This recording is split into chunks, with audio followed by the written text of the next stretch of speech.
পায়েল কি করছো তুমি এখানে? শুয়ে আছি, ভালো লাগছে না আমার। আচ্ছা আজকে আমার একটা ধাঁধার উত্তর দাও তো। কি? 3 অক্ষরের নাম তার, জলে বাস করে, মাঝের অক্ষর বাদ দিলে আকাশে উড়ে চলে। বলো দেখি কি? 3 অক্ষরের নাম তার, জলে বাস করে। জলে বাস করে, মাঝের অক্ষর বাদ দিলে আকাশ। এটা তো আমি জানি, আগে বলো তুমি কি দেবা। হ্যাঁ? আগে বলো কি দেবা। এতদিন আমি উত্তর- একদিনও টাকা পাইনি, আজকে আমি নিয়েই ছাড়বো। কি দেবা আগে বলো। উত্তর দিতে পারবে তুমি? পারবো। আগে দেখো আগে কিন্তু। কি দেবা সেটা বলো। 500 টাকা দেবো, যাও দাও, আগে টাকা দাও। টাকা নিয়ে আসো আগে, সামনে টাকা নিয়ে আসো, নাহলে হবে না। যাও। উত্তর দিতে পারলেই 500 টাকা। আমি উত্তর দিতে পারবো, আমি বলছি আর তো। যদি না পারো? আমি বলছি তো পারবো, না পারলে তুমি টাকা দেবা না। দাও আগে টাকা দাও। দাও, আমি বের করে নিচ্ছি, দাও। হ্যাঁ নাও। এই তো 500 টাকা তো। হ্যাঁ।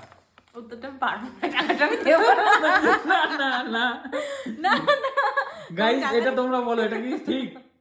একদম উত্তর ঠিক। না দিয়ে 500 টাকা নিয়ে নিচ্ছে। আমি জানি উত্তরটা, আমি বলছি শোনো। বলো। উত্তরটা হবে চিতল মাছ। কি 3 করে? অক্ষরের নাম, জলে বাস করে, চিতল একটা মাছ। আর মাঝের অক্ষর তটা বাদ দিলে চিল হয়ে যাচ্ছে, চিল একটা পাখি, আকাশে উড়ে চলে। তো তোমরাই কমেন্ট করে বলো আমি উত্তরটা ঠিক দিলাম কিনা। আর আজকে আমি প্রথম 500 টাকার নোট জিতলাম, এই কচকচে 500 টাকা। তোমার কেমন লাগছে? খুব ভালো লেগেছে। এরকম এটা কি সহজ ঠিক? সহজ- এটা কি এরকম- উত্তরটা কি সঠিক? হ্যাঁ, ঠিক? হ্যাঁ ঠিক। ঠিক আছে তাহলে। বন্ধুরা কমেন্ট করে জানাও উত্তরটা ঠিক না ভুল।